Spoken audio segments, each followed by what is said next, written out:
Y seguimos en Negocios Televisión, pendientes de la última hora, pendientes del conflicto en Ucrania, de los planes de Donald Trump, también de estas informaciones que hablan de un escudo antimisiles inspirado en la cúpula de hierro de Israel, pendientes de las tensiones en las últimas horas con Colombia, con su presidente Gustavo Petro y el golpe encima de la mesa del presidente de Estados Unidos. Vamos a analizar estas cuestiones, como siempre, con los mejores expertos. Hoy tenemos a Carlos Hugo Fernández Roca, profesor del Máster en Seguridad, Defensa y Geoestrategia. ¿Qué tal, Carlos? Muy buenas tardes.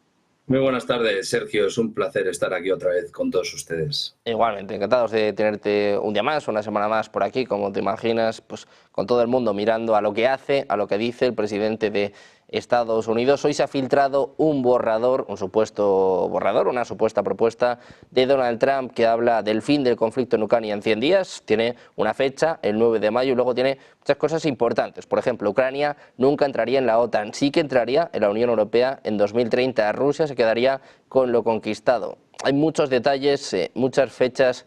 ¿Qué credibilidad le das tú a esta propuesta y, sobre todo, cómo de cerca crees que estamos del fin de la guerra? Bueno, en primer lugar hay que ser cautos, ¿no? Ante cualquier filtración, obviamente, pues un poco de prudencia. No obstante, aquí en esta casa, en Negocios TV, llevamos ya meses apuntando a una solución negociada, a un acuerdo en unos términos muy parecidos de los que hemos conocido en el día de hoy. Recordemos también que el año 2022, en esa cumbre celebrada en Estambul, que hubo una negociación entre Volodymyr Zelensky y Vladimir Putin, pues se llegaron a unos términos muy en la línea de lo que estamos conociendo y como sabemos, pues este principio de acuerdo fue abortado, neutralizado por parte de un emisario de Estados Unidos, ese primer ministro Boris Johnson, ¿no? Dicho esto, lo que hemos conocido es que parece que se va a respetar ese anuncio de 100 días llevado a cabo por Donald Trump. Si bien es cierto que en campaña Donald Trump apuntaba a ese periodo ventana de 24 horas, yo siempre he mantenido que en ese periodo de tiempo pues sentaría a las partes, ¿no?, para iniciar un proceso de negociación que, como ya hemos dicho, pues estamos convencidos que en su momento esa oficina presidencial pues ya había mantenido contactos, ¿no?, con la administración o el entorno del Kremlin, ¿no? Entonces apunta esa fecha del 20 de abril y a una paz definitiva en la fecha de 9 de mayo si se cierran pues estos puntos que hemos conocido. El primer punto, como bien has apuntado, es que Ucrania renuncia a ser miembro de la OTAN y declara una neutralidad. Yo creo que este tema de neutralidad pues se llevaría a cabo mediante una reforma constitucional de Ucrania. En segundo lugar, parece que va a haber un acuerdo para que Ucrania se convierta en Estado miembro de la Unión Europea en el año 2030. Esto tiene una importancia, aparte de una importancia comercial, una importancia identitaria, en el sentido de que recordemos que la Unión Europea, en el artículo 42 del Tratado de la Unión Europea, pues contiene un sistema de alianzas colectivas parecido al de la OTAN, y en el caso de que un Estado miembro de la Unión Europea sea atacado por un tercero, pues se pondría en marcha ese procedimiento de actuación del resto de países de la Unión Europea. Ucrania, un tercer punto es que no reduce el tamaño de su ejército y que es Estados Unidos quien va a modernizar esos sistemas de arma, esos armamento norteamericano, y de ahí el interés, obviamente, que tiene Estados Unidos, y de ahí los anuncios que estamos viendo por parte de Donald Trump de incrementar la inversión en defensa más allá del 2% que se acordó en esa cumbre de Cardiff en el año 2014 para el 2024 y que ya se está hablando de un 5%.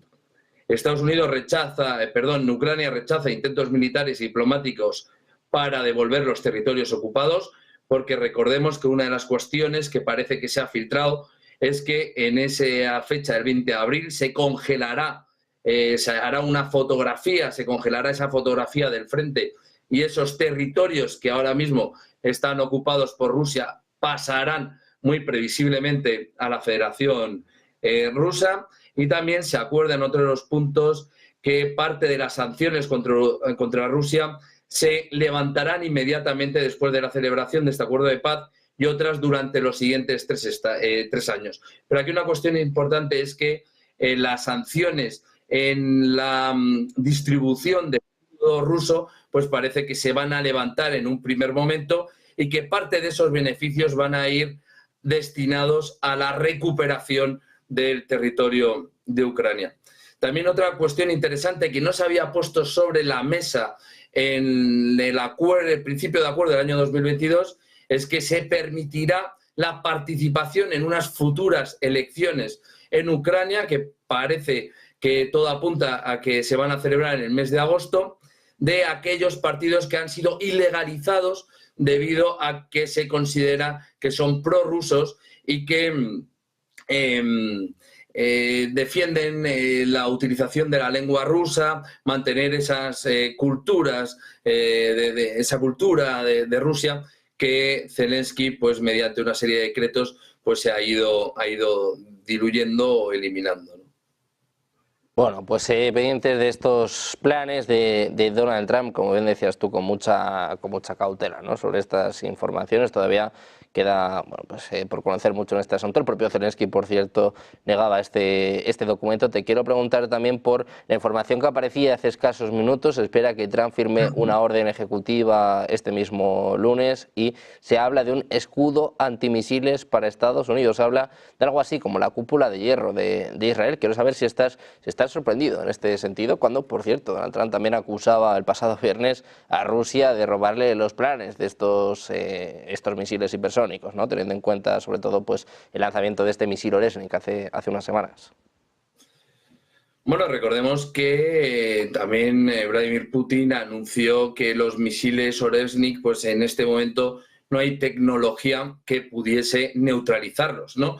Son misiles de medio alcance, pero todos conocemos que tienen misiles de largo alcance y en este caso lo que quiere hacer Estados Unidos es blindar su territorio frente a cualquier amenaza que pueda provenir de otra potencia militar, tanto armamento convencional como con cabezas nucleares, ¿no? Misiles balísticos que portan cabezas nucleares, e incluso yo creo que con esto puede dar un paso más para adelantarse, ¿no?, a presumibles ataques en un futuro que puedan venir desde el espacio ultraterrestre. Recordemos pues la importancia que se está dando, pues sobre todo en todos los países de la OTAN. España, recordemos que el Ejército del Aire cambió su denominación y ahora se denomina Ejército del Aire y del Espacio. De ahí la importancia que se está dando pues esas amenazas que pueden venir del espacio ultraterrestre, y en este caso pues Donald Trump lo que pretende en primer lugar es garantizar la seguridad de los norteamericanos en suelo norteamericano. También es cierto que la complejidad tecnológica pues es importantísima, porque la superficie obviamente que tiene Estados Unidos pues ni mucho menos comparada pues con el Estado de Israel y el número, la población que defiende Israel respecto a Estados Unidos. Bueno, pues pendientes de estos planes, esta defensa antimisiles que está ordenando, vamos, el presidente de Estados Unidos. Te quiero preguntar también por lo que ha sido la noticia de este fin de semana. Ayer todos estábamos siguiendo el culebrón, ¿no?, de Donald Trump con Gustavo Petro, las reacciones en las redes sociales, las amenazas del presidente de Estados Unidos, también las primeras decisiones por parte de Petro que, bueno, parecía que plantaba cara a Donald Trump, luego, bueno, pues básicamente reculaba en este sentido. Te quiero preguntar por la tensión que hemos vivido entre Colombia y Estados Unidos y sobre todo cómo se puede extrapolar esto a toda Latinoamérica, si estamos ante un cambio de la forma de hacer política, de la forma de comunicar y sobre todo pues cómo puede afectar esto a América Latina. Bueno, por supuesto que estamos ante un cambio. Donald Trump ya lo ha aventurado tanto en campaña como desde el día 20 de enero, en el sentido de que esa política arancelaria va a ser un mecanismo de presión para negociar con otros países.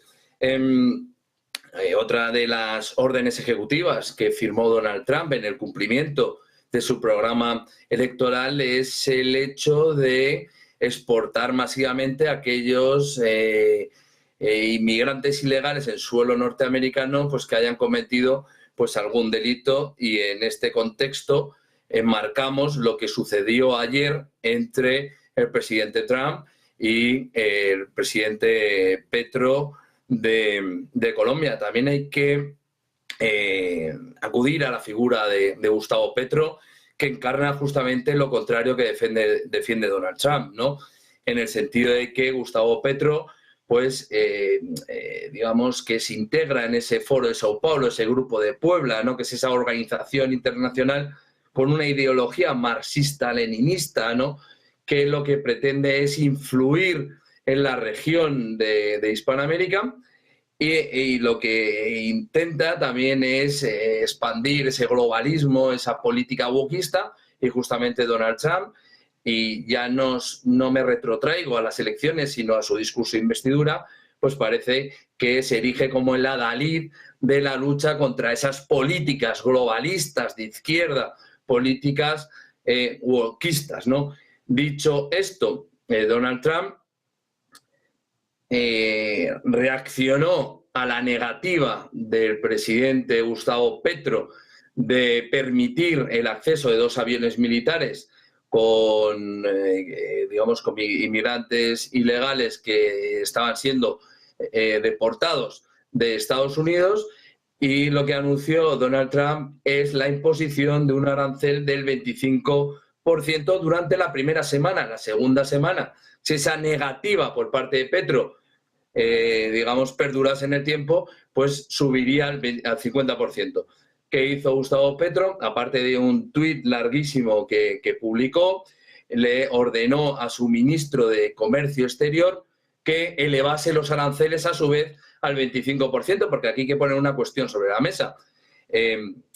Para Estados Unidos es un comercio también importante Colombia, debido a que su balanza comercial pues es favorable para Estados Unidos, pero a su vez a Colombia le interesa a Estados Unidos porque también exporta multitud de productos de primera necesidad. Y aquí también otra de las cuestiones importantes es que Colombia es un socio global preferente de la OTAN, no pertenece a la Organización del Tratado Atlántico debido a que no se encuentra en esa zona geográfica, pero sí que es uno de los socios globales, de ahí la cantidad de numerosas bases norteamericanas que hay en suelo colombiano, y esto en su momento, su previsión fue para luchar contra el narcoterrorismo, que de esto pues Petro pues tiene una cierta vinculación.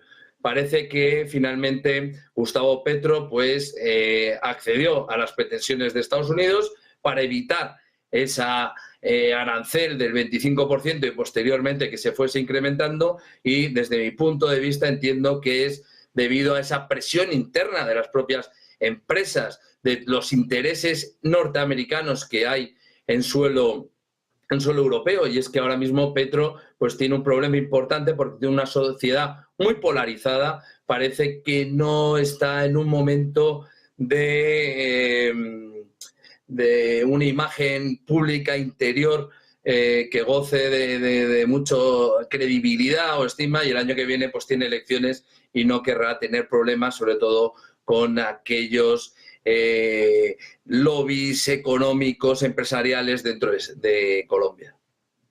Y más allá de Colombia, ¿cómo está afectando al tablero geopolítico en América Latina, Carlos? Porque hemos visto dos bandos, ¿no?, muy diferenciados. Hemos visto, por ejemplo, a Milei, que asistió de hecho a la toma de posesión. Hemos visto a Nayib Bukele, que habló precisamente unos días después de que Trump asumiera el cargo. Y por otro lado vemos, por ejemplo, a Sheinbaum, a Petro, a Maduro. ¿Cómo está revolucionando el tablero geopolítico en América Latina y, sobre todo, cómo puede afectar a las próximas elecciones? Por ejemplo, en Colombia vemos que la derecha pues está cogiendo mucha fuerza, y más después de lo que sucedió ayer.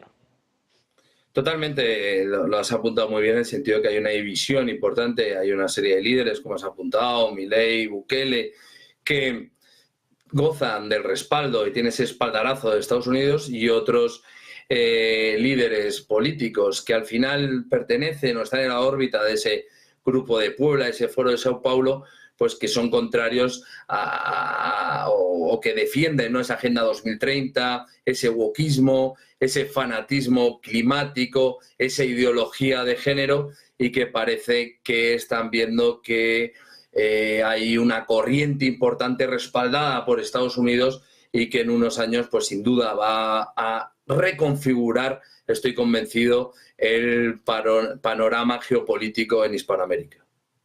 Bueno, pues antes de terminar, hablando de la geopolítica, te quiero preguntar por el papel de Europa. Ya veremos si entra o no en esta mesa de negociaciones sobre Ucrania. Dicen que hay cierto optimismo por la llegada de Donald Trump, por sobre todo las declaraciones que está haciendo en torno a Ucrania, pero al mismo tiempo siguen ampliando las sanciones a Rusia. ¿En qué punto se queda Europa y sobre todo cómo está de cara a las elecciones en Alemania? Vemos mucha fuerza por parte de Friedrich Merz, vemos cómo está subiendo AfD. Puede ser un cambio en el panorama geopolítico. ¿Qué puede pasar en Alemania y sobre todo cómo está Europa en estos momentos? ¿En qué situación se ha quedado? Bueno, llevamos tiempo, desgraciadamente, poniendo sobre la mesa que Europa se está alejando mucho de esa política exterior que debería llevar, en el sentido de que debería ser un actor estratégico, y ahora mismo se sumerge en una irrelevancia estratégica importante, y parece que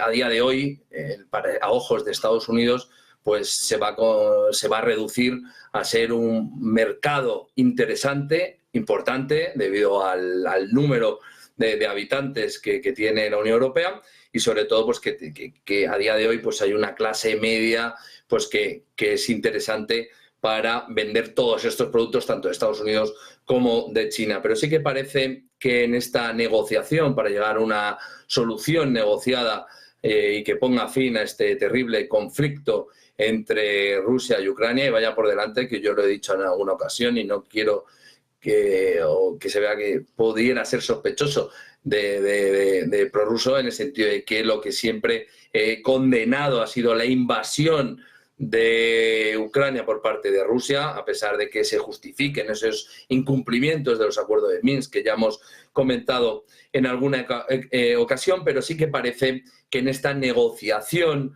la Unión Europea pues se queda un poco de fuera de juego, en el sentido de que va a ser entre la administración de Trump y el propio Kremlin quien van a negociar pues los últimos flecos de este acuerdo. Y va a ser un acuerdo que va entre Estados Unidos y Rusia, o la Federación Rusa, Vladimir Putin, va a exceder a la guerra de Ucrania, y se van a poner sobre la mesa otras cuestiones que le interesan a Rusia, que es que Estados Unidos le levante esas sanciones económicas o parte de esas sanciones para seguir suministrando o vendiendo energía, tanto petróleo como gas, a la Unión Europea. Y sobre todo, todo esto va enmarcado en una estrategia por parte de la administración de Trump, que es separar a Rusia de China, que fue uno de los grandes errores que cometió la administración de Biden, y es algo que Kissinger ya en su momento lo denunciaba, que nunca habría que permitir que China se juntase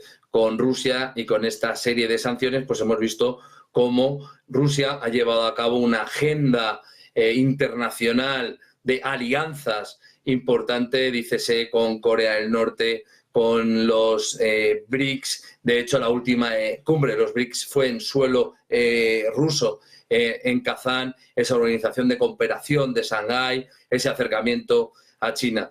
Por lo tanto, yo entiendo el temor que tiene en este momento Europa, que en esta negociación pues quede fuera de la ecuación.